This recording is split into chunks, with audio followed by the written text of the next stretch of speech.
오늘은 사도행전 14장 19절에서 28절 본문으로 시대적 부름을 완수하기 위한 세 가지 결단이라는 제목으로 하나님의 말씀 나누겠습니다.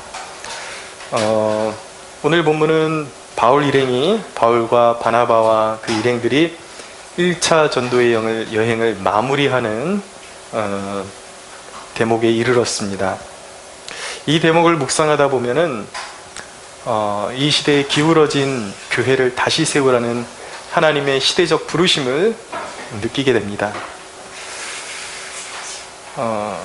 이 시대의 교회를 보면 비판은 있지만 어둠을 관통하는 능력을 잃어버린 교회의 모습을 보여주고 있습니다. 그리고 무엇을 위해서 힘을 쏟아야 할지 방향성을 상실한 교회가 되어버렸습니다.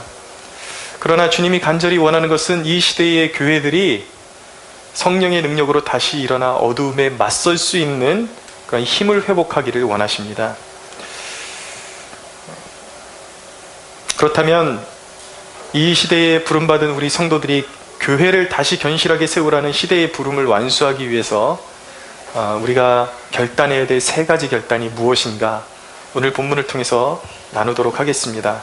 첫째는 부르심의 장애물인 상처를 극복하는 결단을 해야 합니다. 상처를 극복해야 합니다. 19절에서 21절 보실까요? 유대인들이 안디옥과 이고니온에서 와서 무리를 충동하니 그들이 돌로 바울을 쳐서 죽은 줄로 알고 시외로 끌어내치니라. 제자들이 둘러섰을 때에 바울이 일어나 그 성에 들어갔다가 이튿날 바나바와 함께 더베로 가서 복음을 그 성에서 전하여 많은 사람을 제자로 삼았다라고 말씀하고 있습니다. 사람들이 견실한 교회로 서지 못하는 이유가 뭘까요? 그것은 상처로 인한 쓴뿌리가 그 마음 가운데 돋아있기 때문입니다. 때로는 관계에서 신앙생활하다 보니까 관계에서 온 상처들, 그리고 상황이 뜻대로 컨트롤되지 않아서 상황에 이리 치이다 저리 치이다 보니까 이 마음속에 쓴뿌리가 돋아나서 이제 가시덤불이 되어버린 것입니다. 예수님이 말씀하시기를 이런 재리의 유혹과 그런 삶의 그런 유혹들에 시험들에 이기지 못하면 그것이 가시덤불이 되어서 이제 그 복음의 씨를, 우리 안에 있는 복음의 생명력의 숨통을 조이게 될 것이다 라고 그렇게 말씀하셨습니다. 이런 상처가 우리 안에서 처리되지 못하고 골마버리면 그것이 쓴뿌리가 되고 가시덤불이 돼서 우리의 신앙을 숨통을 조여서 결국은 성장을 방해하고 결국은 그 뿌리째 말라버리게 할 수도 있다는 사실을 우리가 경각심을 가지고 깨달아야 합니다. 그런 상처를 잘 소화해내지 못해서 순례의 여행을 완주하지 못하고 중간에 낙마하고 멈춰버린 사람들이 있습니다. 여러분, 위대한 하나님의 사람들, 위대한 하나님의 사도, 이 바울, 여러분, 바울에게는 내면의 고통이 없었을까요?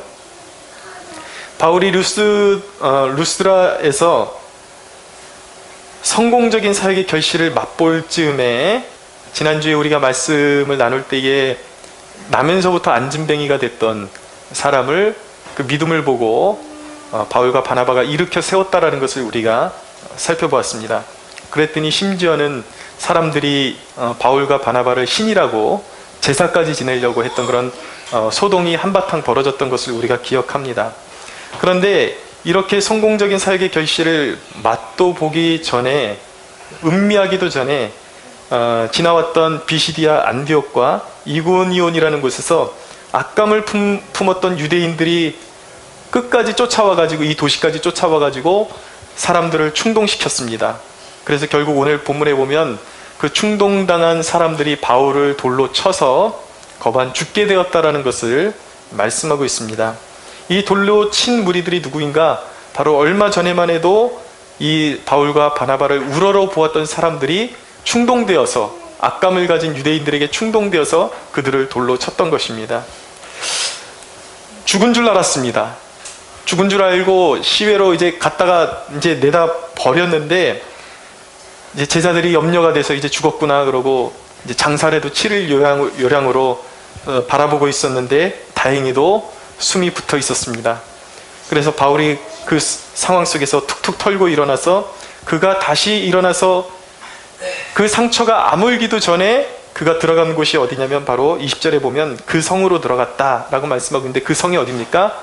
바로 자신이 돌을 맞았던 루스드라로 다시 들어간 것입니다. 쳐다보기도 싫었을 텐데 생각만 해도 정말 끔찍하고 그 마음이 그 상처로 얼룩져 있을 만도 한데 바울은 돌에 맞고 일어서서 가장 먼저 생각난 곳이 어디였냐면 바로 루스드라였습니다. 왜일까요? 바로 루스드라에 자신이 전도한 사람들의 안위가 자신이 돌을 맞고서도 오히려 걱정이 됐기 때문이에요. 그들이 영적으로 잘 성장해야 될 텐데 그들을 한 번 더 봐줘야 할 텐데 그런 마음을 가지고 루스드라로 다시 들어가게 된 것이죠. 그는 상처가 아물기도 전에 루스드라로 들어가서 사람들을 다시 돌보아주고 루스드라에서 무려 96km를 걸어가야 하는 더베라는 곳으로 가서 바로 복음을 전했습니다. 여러분, 우리가 성경을 읽으면서 깨달을 수 있는 것은 무엇이냐면 바울에게도 내면의 고통이 있었다라는 거예요. 사람들에게 외면받고 박해받고 그리고 배신의 아픔을 경험해야 했고 위대한 사도도 우리와 똑같이 이런 일들을 경험해야 했다라는 것을 성경이 보여주고 있는 것입니다. 그런데 우리가 주목해야 하는 것은 그런 상처들이 바울의 구원의 여정을 결코 방해할 수 없었다라는 거예요.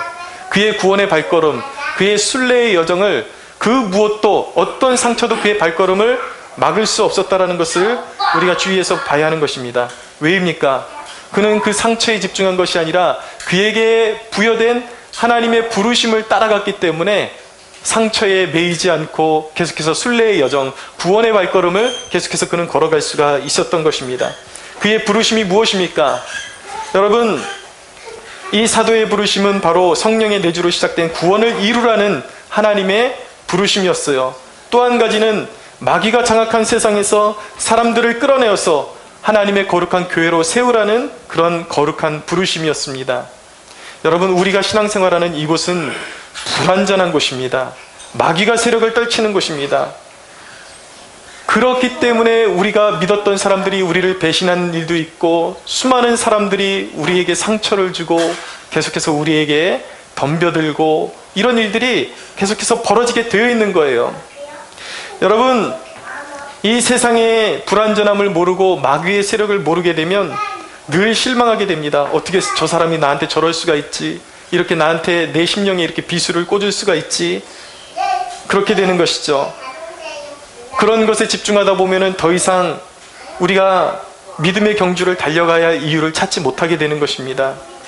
그러나 여러분, 세상이 이와 같이 악에 물들어 있고 늘 배후에서 조장하는 마귀의 세력이 도사리고 있다는 것을 알고 세상이 너무나도 불완전하다는 것을 우리가 알게 되면은 바로 세상이 그 불완전하다는 이유가 바로 우리가 싸워야 할 이유가 되는 것입니다. 그리고 우리에게 알지 못하고 그렇게 상처를 주는 사람들을 우리는 알기 때문에 세상은 그렇게 불완전하고 저들도 그러고 싶어서 그러는 것이 아니라 마귀에게 매여가지고 그렇게 번번이 사람에게 상처 주는 역할을 하는구나 라는 것을 깨달을 때 우리는 그들을 비로소 품을 수 있게 되는 것입니다. 여러분, 우리 그리스도인들은 바울이 따라갔던 그런 부르심을 따라가야 하는 것입니다. 상처에 매여서는 안 돼요. 구원의 부르심, 그리고 교회를 세우라는 이 거룩한 부르심을 따라갈 때 우리는 구원에 있어서 실패하지 않고 완주하고 영화로운 하나님의 나라에 이르게 되는 축복을 우리가 누리게 될 것입니다. 할렐루야. 아멘. 부르심을 따라가야 해요. 여러분, 우리가 섬기는 주님 예수 그리스도, 그분은 극한의 상처를 소화해 내셔야만 했습니다.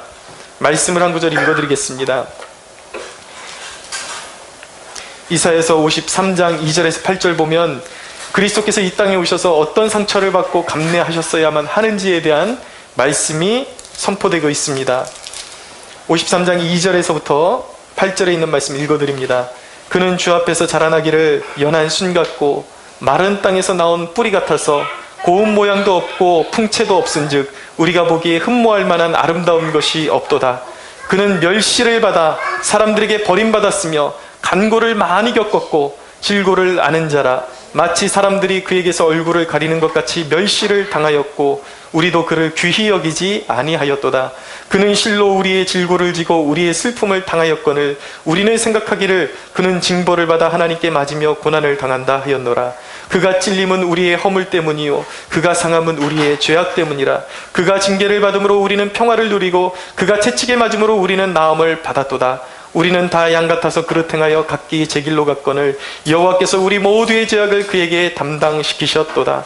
그가 곤욕을 당하여 괴로울 때에도 그의 입을 열지 아니하였으며 마치 도수장으로 끌려가는 어린 양과 털 깎는 자 앞에서 잠잠한 양같이 그의 입을 열지 아니하였도다. 그는 곤욕과 신문을 당하고 끌려갔으나 그 세대 중에서 누가 생각하기를 그가 살아있는 자들의 땅에서 끊어짐은 마땅히 형벌받을 내 백성의 허물 때문이라 하였으리요 라고 말씀하고 있습니다. 여러분, 그리스도께서는 죄 없으신 하나님의 아들이 이 땅에 오셔서 우리의 죄짐을 짊어지시기 위해서 수많은 사람들에게 침뱉음 당하시고 외면당하시고 거부당하시고 수많은, 인간적으로 보면 더 이상 상처를 안을 수 없을 정도로 사람들에게, 하나님이신 그분이 사람들이 그를 몰라보고 수많은 상처를 주고 조롱했을 때에 그는 그것을 감내하고 끝까지 사명의 길로 달려가셨던 것입니다. 여러분, 왜 주님은 그런 아픔이 있음에도 불구하고 주님은 그분의 그 사명을 감당하는 발걸음으로 계속해서 옮기실 수밖에 없었을까요? 여러분, 상처를 받으신 주님의 아픔은 오히려 그분이 몸으로 감당하는 그런 아픔이 아니었습니다. 사람들에게 침뱉음 당하고 수모당하고 그런 아픔이 아니라 영적인 무지에 빠져서 자신을 알아보지 못하고 하나님의 뜻을 늘 거스르는 영혼들에 대한 그런 아픔이 있었던 거예요. 그래서 주님은 멈추실 수가 없었습니다. 그런 죄악 가운데 마귀에게 눌려있는 인류를 구원하시기 위해서 그분은 아버지의 부르심을 따라가야 했어요. 자잘한 상처들에, 크고 작은 상처들에 매여 있을 때 그분은 구원의 완성을 이룰 수 없다는 것을 아셨기 때문에 아버지의 부르심을 따라서 그렇게 저주 아래에 있고 자신들이 무슨 짓을 하는지도 모르고 상처를 주고 그렇게 외면하는 사람들을 위해서 성취해야만 하는 그 십자가의 구속의 사건이 있기 때문에 그분은 아버지의 부르심을 따라서 인생의 승리의 경주를, 구속의 승리의 경주를 완주하실 수가 있었던 것입니다. 할렐루야. 여러분이 열매를 맺지 못하기 시작한 계기는 언제부터입니까? 무엇 때문입니까? 여러분, 누구에게 상처받은 것 때문에 그 시점을 계기로 해서 여러분들 믿음의 경주를 포기하고 있지는 않습니까? 열매 맺어야 하는데 사람에게 치여서 누군가에게 상처받아서 그것 때문에 그 이후로 사람도 싫어지고 교회도 싫어지고 열매 맺지 못하는 그러한 영혼의 상태로 지금 남아있지는 않냐고 묻고 싶은 것입니다. 여러분들이 그곳 가운데서 털어버리고 일어날 수 없다면 이것을 생각해 봐야 하는 것입니다. 여러분, 첫째, 여러분들이 생각해 봐야 하는 것은 무엇이냐면 마귀가 원하는 대로 순례의 길을 멈출 것인가, 그것을 생각해 보셔야 돼요. 여러분들이 누구에게 상처받았든지 그것을 통해서 여러분들이 순례의 길을 멈추면 좋아할 만한 존재는 누구인가? 마귀예요. 여러분들의 인생 가운데 득될 것이 아무것도 없는 것입니다. 제가 지난 여름에 자전거 여행을 다녀온 적이 있는데 자전거 전도 여행을 다녀온 것을 여러분들이 알고 계십니다. 정말 뜨거운 여름에 그 간선도로를 타고 지방도로를 타고 자전거를 타고 가는데 그 땡볕에서 제가 정말 여러 번 발견한 것이 무엇이었냐면 동물의 사체들이 길가에 버려져서 메말라 있는 그러한 사체들을 보게 되었습니다. 그럼 보면서 햇빛에 바짝 말라가지고 길가에 죽어있는 동물들을 보면서 제가 영적으로 느낀 것이 무엇이냐면 그것은 쉴 곳이 없어요. 그 간선도로에는 쉴 곳이 없어요. 목적지로 가지 않고 중간에 실망하고 그곳에 주저앉게 되면, 영적으로 주저앉게 되면 거기서 말라 죽을 수밖에 없다는 것을 깨닫게 된 것입니다. 그리고 영적으로도 마찬가지예요. 여러분, 상처받았다라는 이유로 순례의 길을 끝까지 달려가지 않고 중간에 멈춰버리면 마치 도로성에서 햇빛에 말라 죽어가는 그 동물처럼 그렇게 우리의 영혼도 말라 죽어갈 수밖에 없는 것입니다. 그러나 그것은 하나님의 뜻이 아니에요. 여러분, 생명보다 더 귀한 것이 무엇이 있습니까? 그것을 생각해 보십시오. 여러분들이 누구에게 상처 주었든지 그것보다 더 중요한 것은 여러분들의 영혼이 더 중요한 거예요. 믿으십시오. 할렐루야. 끝까지 가야 하는 것입니다. 중간에 서면 안 되는 거예요. 그 상처를 안고 더 큰 부르심을 향해서 달려가야만 하는 것입니다. 두 번째 생각해 봐야 하는 것은 무엇이냐면, 상처를 통해서 우리의 발걸음을 멈추게 하려는 것은 마귀에게 속고 있는 것이라는 것을 깨달아야 하는 것입니다. 여러분의 삶이, 여러분들이 예수 그리스도를 주님으로 영접하는 순간, 주님이 여러분들의 삶 가운데 오신 순간부터 주님의 승리가, 십자가를 지시고 부활하신 주님의 승리가 여러분들 안에서 역사하고 있는 것이에요. 여러분은 그 부활의 능력으로 말미암아 고난을 이길 힘을 이미 가지고 있습니다. 열매 맺을 수 있어요. 이전에는 죄악과 저주 가운데 무엇을 해도 저주받을 수밖에 없고 멸망으로 갈 수밖에 없는 그런 영적인 상태에 있었지만, 그리스도께서의 부활의 능력으로 여러분들의 삶 가운데 좌정하신 한 여러분들은 고난이 있겠지만 그 고난의 터널을 통과할 때 반드시 열매 맺을 수밖에 없는 그러한 존재로 변화받았다라는 것을 믿으시기 바랍니다. 여러분, 그런데 마귀가 주는 생각은 무엇인지 아십니까? 늘 우리의 마음 가운데 그런 마음을 주는 거예요. 너는 상처받은 영혼이야. 너는 열매 맺을 수 없어. 하나님은 너를 향한 계획이 없어. 너는 상처받은 영혼이기 때문에 이곳에서 멈춰야 돼 라고 사탄은 늘 그렇게 주장하는 것입니다. 그러나 여러분, 그 껍데기를, 사탄의 속임수에 갇혀있는 껍데기를 깨고 나오셔야 돼요. 영적으로 여러분들은 닭이 아니에요. 여러분들은 독수리인 것입니다. 높이 비상할 수 있는, 여러분들이 성장할수록 높이 비상할 수 있는 영적인 독수리로 부름받았음을 믿으시기 바랍니다.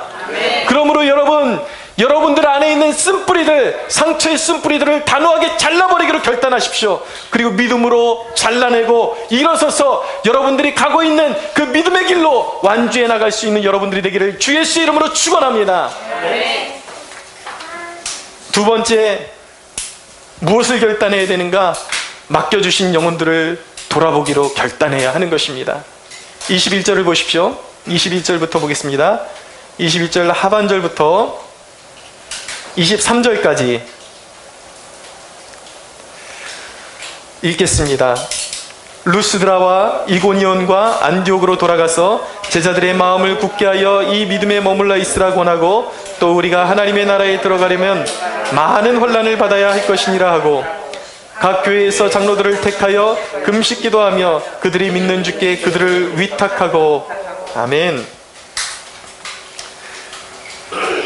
최근에 제가 페이스북에 써놓은 글에 어떤 한 자매가 댓글을 달아놓은 것을 보았습니다. 거기 보니까 자기가 아는 자매 중에 선교사를 지원하는 자매가 있는데, 그 자매가 말하기를 자기는 신앙생활을 하다가 깨달은 것이 십계명을 지키는 것이 잘못된 신앙이었다라는 것을 깨달았다라고 하는 자매를 보게 되었다라는 거예요. 그 선교사를 지망하는 자매가 고백하기를 십계명을 지키는 것은 율법주의적인 신앙이고 잘못된 신앙임을 자신이 깨달았고, 자신은 율법에 매일 것이 없는 존재임을 깨달았다라고 그렇게 고백했다라는 것입니다. 근데 여러분, 십계명을 우리가 지키는 것이 율법주의일까요? 그렇지 않습니다. 구원받은 하나님의 자녀들은 하나님의 십계명을 받들어 섬겨야 하는 것입니다. 그리고 구약의 율법의 말씀도, 의식적인 율법의 행위들은 다 이미 폐해졌고 우리가 율법의 저주에서 우리가 속량함을 받았고 자유해졌지만, 율법의 정신을 우리가 삶에 적용할 때에 하나님의 백성들이 이 땅에서 죄짓지 않고 안전하게 살면서 열매를 풍성하게 맺을 수 있는 그런 원리가 바로 율법의 원리에 들어있는 것입니다. 그러므로 우리 그리스도인들은 구원받은 이후에도 율법을 하나님의 백성들의 삶의 가치관의 기준으로 섬기며 살아가도록 부름받은 것이죠. 근데 이 자매는 잘못 알게 된 거예요. 잘못된 자유를 추구하고 있었던 것입니다. 여러분, 말씀드리고 싶은 것은 그거예요. 신앙이라는 것은 우리가 영적으로 거듭나는 순간이 종착지가 아니라 시작점이라는 거예요. 그 시작점에서 양육을 잘 받아야 하는 것입니다. 잘 배워야 돼요. 그렇지 않으면 이 자매처럼 선교사를 지원하고 있는데 이렇게 진리에서 어긋나서 어떻게 사람들을 양육할 수가 있겠습니까? 심각한 것이죠. 거짓에 속고 있는 것입니다. 이와 같이 우리 주위에는 잘못된 신학, 그리고 시대적인 사상과 이념에 물들어가는 사람들이 있습니다. 영적으로 잘못된 길로 가고 있는 사람들이 있어요. 여러분, 우리는 적어도 한국 교회가 오늘날 이 모습처럼 중심을 잃고 어두워진 것에 대한 책임이 우리에게 있다는 것을 우리가 깨달아야 하는 것입니다. 왜 한국 교회가 이렇게 어두워졌습니까? 잘못된 길로 걸어가고 있습니까? 하나님의 진리의 말씀을 놔두고 이념과 잘못된 철학에 물들어서 왜 이렇게 한국 교회가 거짓된 길로 기울어가고 있는 것입니까? 그것은 바로 우리의 죄악 때문인 것입니다. 우리가 올바로 배우지 않은 죄, 우리가 하나님을 진정으로 추구하고 더 알아가려고 우리가 노력하지 않은 죄, 그리고 우리 주위에 있는 우리에게 맡겨주신 영혼들을 양육하기 위한 양육의 책임을 멀리했기 때문에 사람들이 버려져 있는 거예요. 우리의 적들은 너무나도 열심히 가르치고 있는데 우리 그리스도인들은 너무나도 영적으로 게을렀어요. 진리를 가르치지 않았어요. 사람들을 양육하지 않았어요. 우리 주위에 있는 사람들을 진리로 돌보지 않았어요. 그러니까 거짓에 물들어 있는 존재들은 너무나도 열심을 품고 자신들의 제자로 삼고 거짓된 신학이 퍼져나가고 거짓된 이념이 한국교회 가운데 퍼져나가고 있음에도 불구하고 진리를 아는 사람들이 입을 함구하고 있었기 때문에, 양육의 책임을 다하지 않았기 때문에 한국교회는 계속해서 어두움으로 빨려 들어가고 있는 것입니다. 여러분, 오늘 말씀에 보면 바울 일행은 자신이 전도여행을 그동안 거쳐왔던 그 길로 다시 거슬러 돌아가고 있다는 것을 보여주고 있습니다. 오늘 말씀에 보면 루스드라에서 다시 이고니온으로 거슬러 올라가고, 그리고 비시디아 안디옥으로 다시 그들은 거슬러 올라갔습니다. 바울은 자신이 전도하고 지나온 곳으로 꼭 다시 돌아보기를 원했습니다. 왜일까요? 왜냐하면 자신의 복음을 듣고 거듭난 영혼들을 한 번이라도 더 양육해야 될 필요성을 느꼈기 때문입니다. 왜냐하면 진리를 받고 영혼이 거듭난 이후에도 얼마나 사람들이 잘못된 신앙관으로 빠져들 수 있는지, 어떤 오해와 그리고 작정하고 달려드는 그 잘못된 교리를 가지고 이간하고 신앙을 잘못된 곳으로 인도하는 그런 거짓 교사들이 산재해 있다는 것을 알았기 때문에 마음을 놓을 수가 없는 것입니다. 그래서 다시 거슬러 올라가면서 그 위험을 무릅쓰고 다시 거슬러 올라가면서 자기가 전도했던 사람들을 다시 찾아서 그들을 바른 하나님의 말씀으로 양육하기를 원했던 거예요. 그래서 다시 거슬러 올라갔던 거예요. 여러분, 성경에 보면 바울 서신을 보면 실제로 바울이 거쳐왔던 그러한 전도하고 지나왔던 그 도시들의 그러한 신학적인 오류들의 사람들이 빠져 있었다라는 것을, 쉽게 빠져들었다라는 것을 보여주고 있습니다. 어떤 사람들은 부활이 없다고 교회 안에 들어와서 부활이 없다라고 그렇게 거짓된 주장을 하는 사람들이 나타났고, 어떤 사람들은 왜곡된 재림의 그런 어떤 문제들을 주장해서 사람들을 잘못 가르쳐서, 예를 들어서 데살로니가 교회 같은 경우에는 주님의 재림을 잘못 이해했기 때문에 주님이 다시 오실 것이라면 우리가 열심히 일할 필요가 없다라고 생각해서 무의도식하면서 일도 열심히 하지 않고 그렇게 살아가는 사람들이 일어나게 되었습니다. 그러니까 바울이 이야기해 주죠. 일하기 싫은 자는 먹지도 말라.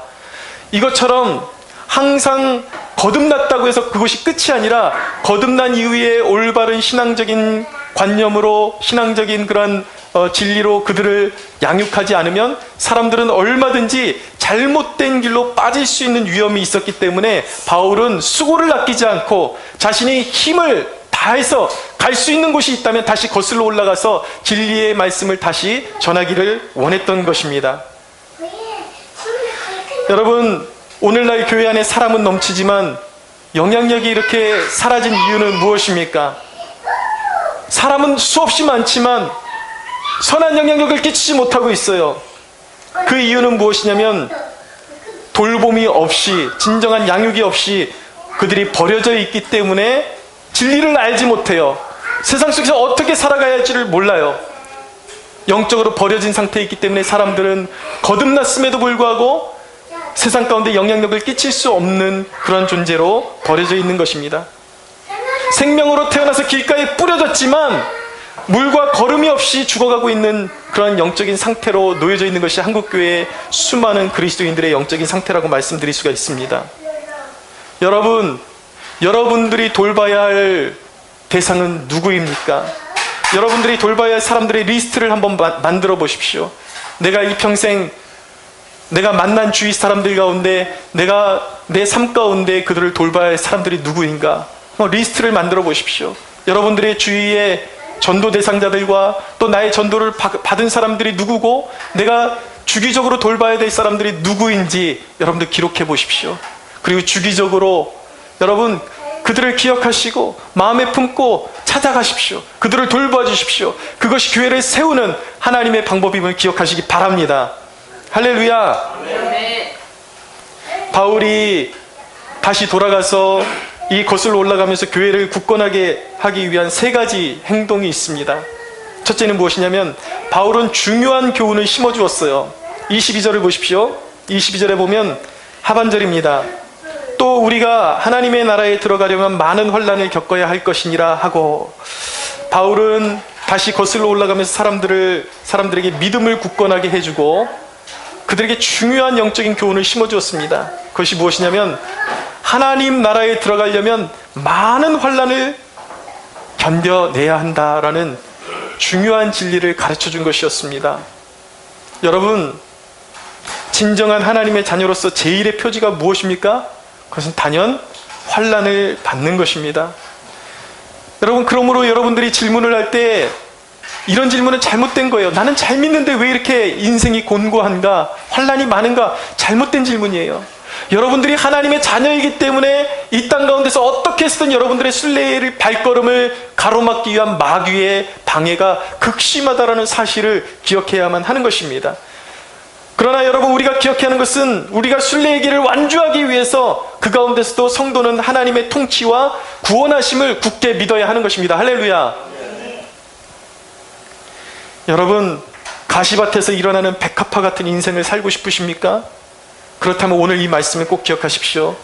여러분들의 삶 가운데 가정의 문제들 있을 것이고 자녀의 문제도 있을 것이고 어떤 재정의 문제들이 있을 거예요. 그런데 여러분, 그런 것들의 회복을 위해서 기도하는 것은 좋은 것입니다. 올바른 것입니다. 그러나 여러분, 궁극적으로 우리가 무엇을 붙들어야 되는가? 우리의 가정의 회복, 여러분 우리 재정적인 회복, 이런 것들은 사실 언제 회복되어질지 불투명한 것들이에요. 저는 여러분들의 가정이 회복되기를 원합니다. 그러나 여러분, 그때는 가려져 있어요. 하나님께서 언제 그것을 회복시켜 주실지는 몰라요.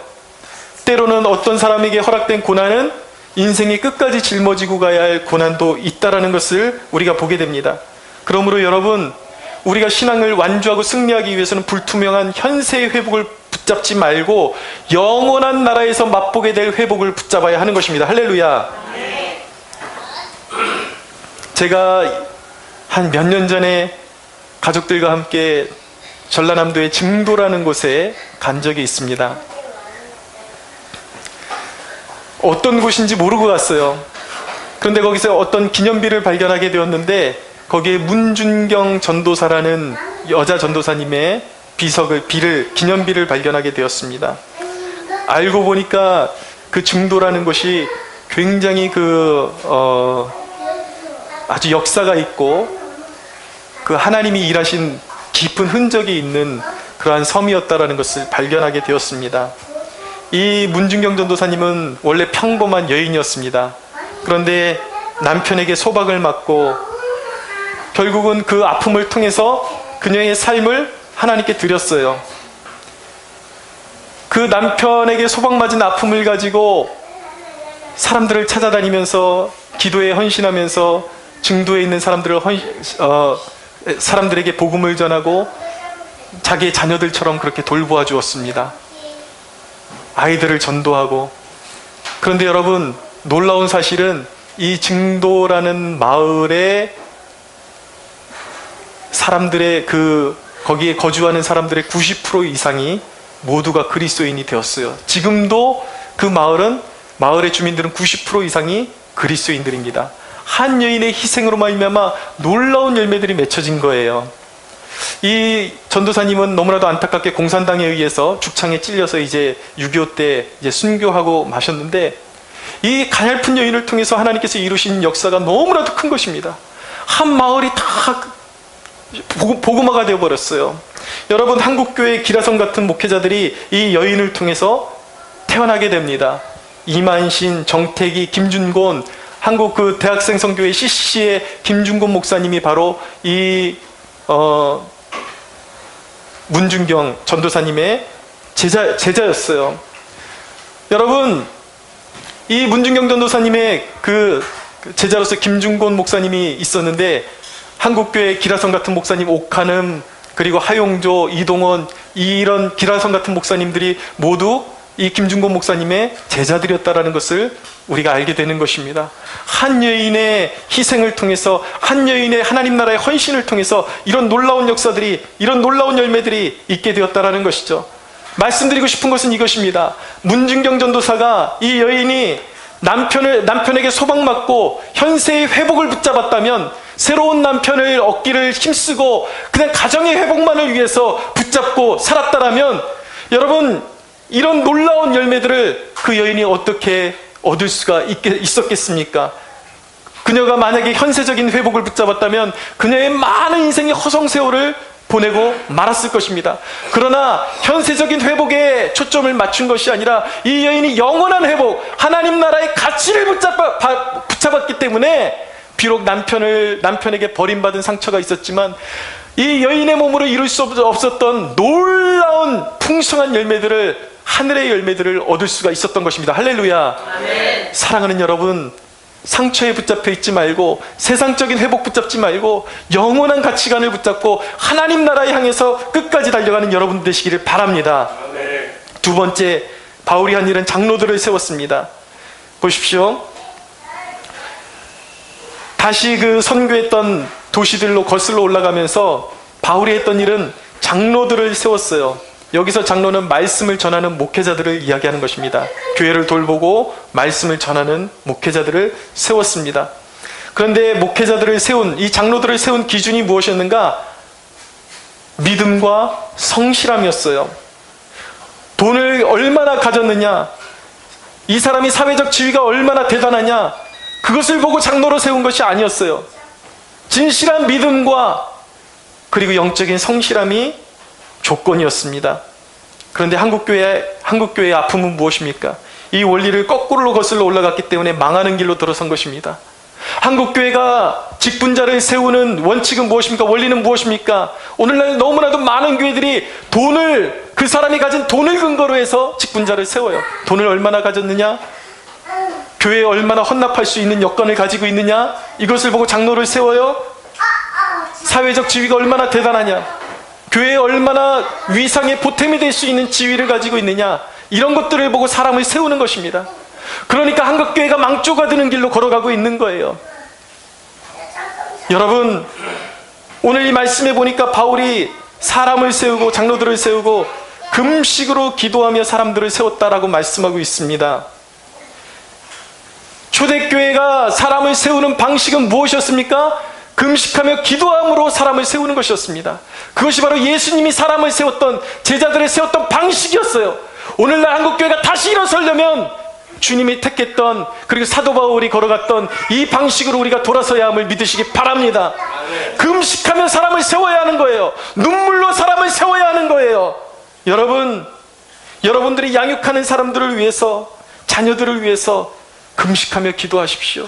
우리가 어떻게 사람을 세울 수가 있습니까? 어떻게 이 시대에 필요한 사람들을 세워갈 수가 있습니까? 프로그램으로 되지 않아요. 눈물로 세워지는 것입니다. 금식으로 세워지는 것입니다. 여러분들의 자녀를 위해서 우십시오. 여러분들의 자녀를 위해서 금식하십시오. 할렐루야. 여러분, 영혼을 위해서 울 때 우리의 신앙이 성장하게 되는 것입니다. 우리 믿음이 자라나게 돼 있어요. 하나님의 임재는 영혼을 위해서 우는 심령들에게 강하게 나타나는 것입니다. 눈물이 말라있는 사람들에게는 하나님의 임재가 없어요. 눈물이 말라있는 영혼들에게는 하나님의 역사가 일어나지 않아요. 우리 한국교회가 회복해야 될 일은 무엇입니까? 우리가 회복해야 될 영성은 무엇입니까? 눈물을 회복해야 하는 것입니다. 금식하며 하나님의 얼굴을 구하고 금식하며 우리에게 맡겨주신 영혼들을 위해서 울어야 하는 그 책임을 우리가 회복해야 함을 믿으시기 바랍니다.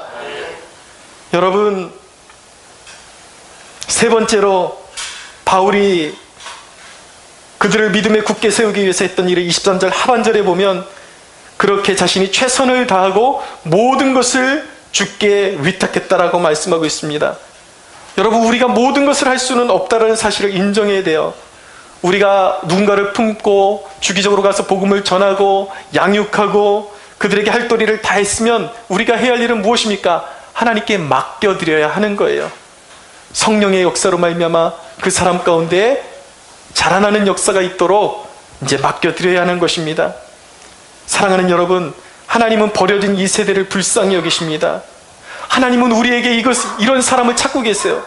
하나님은 오늘날 이사야에게 말씀하셨던 대로 이렇게 도전하고 있습니다. 주께서 이르시되 내가 누구를 보내며 누가 우리를 위하여 갈고, 흩어져 있고 방황하고 길을 잃고 헤매이고 있고 영적으로 양육받지 못하고 죽어가는 영혼들에게 그들을 바라보시면서 하나님께서 우리 한국교회에 말씀하십니다.